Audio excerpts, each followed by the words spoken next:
To avoid an increase in the average temperature of our planet by 2 degrees Celsius, we must decrease our greenhouse gas emissions by 5% every year. 5% every year, starting now.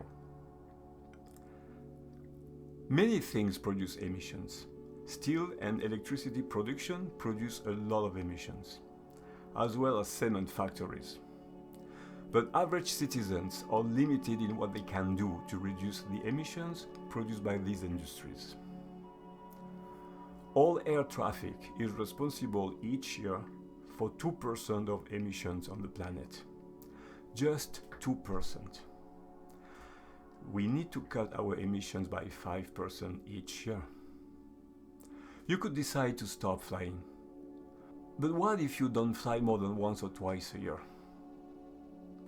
If everybody stops flying, which won't happen, and all airlines go out of business, we still don't decrease our emissions by 5% every year. All trucks are responsible for 4% of emissions. Are we going to stop ordering products online? Are we going to stop using the post office? How are we going to transport all the materials needed to build houses, bridges, etc. if we don't use trucks? All cars are responsible for 6% of the emissions on our planet. Here we go. We could just remove all cars. Can you stop driving? Maybe you live 30 miles away from where you work and there's no public transportation to take you back and forth from home to work. You are not going to use an electric bike to go to work in the winter in Vermont. We could have electric cars and electric trucks, sure, so we could transport people and merchandise using electricity. But what if that electricity, as it is the case in the US, is produced by burning coal? It doesn't really help. There is a way to cut 15% of our emissions with no inconvenience.